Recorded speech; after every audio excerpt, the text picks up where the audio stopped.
हरे कृष्णा। आइए आज की इस सरल कहानी में प्रवेश करते हैं। एक गांव में महेंद्र नाम का जमींदार था। अधिकांश भूमि उसी की थी।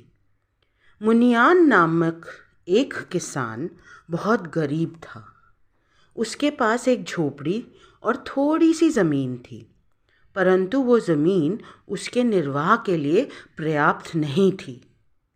मुनियान महेंद्र जमींदार के पास जाकर प्रार्थना करता है कि थोड़े से अनाज के बीज दे दो, मेरा घर चल जाएगा, मेरे बच्चे भूखे नहीं मरेंगे।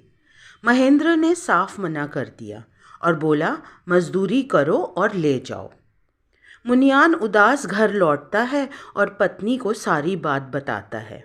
बोलता है कि आज भी हमें और बच्चों को भूखा ही सोना पड़ेगा।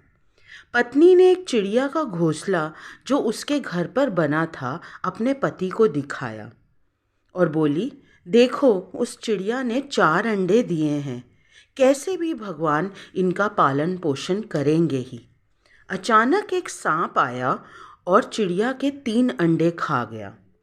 चौथा अंडा खाने लगा था तो मुनियान ने डंडा उठाकर सांप को मार दिया और चौथे अंडे को बचा लिया। थोड़ी देर बाद वो चिड़िया वापस आई और देखा कि अंडे में से चूजा सलामत था। मुनियान ने बचा लिया था। थोड़ी देर में किसी के दरवाजे पे खटखटाने की आवाज़ आई। पत्नी ने दरवाज़ा खोला और देखा चिड़िया के मुंह में एक दाना था। चिड़िया बोली, ये पीछे बगीचे में उगा दो। थोड़ी देर में वो फिर एक दाना लाई और बोली, घर के सामने रख दो। और तीसरा बीज लाई और बोली, खिड़की पर रख दो। मुनियान और उसकी पत्नी ने वैसा ही किया। अगले दिन बीज में से बड़ा सा कद्दू निकला। घर लाकर काटा तो पकवान निकले। दूसरे में से कपड़े और तीसरे में से सोने चांदी के सिक्के। अब तो मुनियान का परिवार प्रसन्न रहने लगा। ये बात जमींदार को पता लगी तो मुनियान को बुलाकर सारी बात पूछी।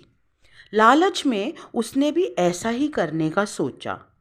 अपने घर के ऊपर बना हुआ एक घोंसला देखा और इंतज़ार करने लगा कोई सांप आए और अंडे तोड़े, परंतु कोई सांप नहीं आया। तो उसने सोचा, चिड़िया को क्या पता चलेगा कौन तोड़ गया, और उसने स्वयं तोड़ दिए वो अंडे और एक छोड़ दिया। चिड़िया वापस आई और देखकर उसको 3 बीज दिए। तीनों अगले दिन बड़े से कद्दू बन गए। पहला काटा, कीड़े निकले जो उसके सारे खेत की फसल खा गए। दूसरा काटा, आग निकली जिसने उसका सारा घर और संपत्ति जला दिया। और तीसरा काटा तो उसने देखा कि सांप और बिच्छू आपस में बात कर रहे थे कि जो उसे काटेगा उसको काट लेंगे। जीवन में हमें सात्विक विचारों के बीज बोने चाहिए। भक्ति के पथ पर चलते हुए सबकी मदद करने की भावना रखनी चाहिए।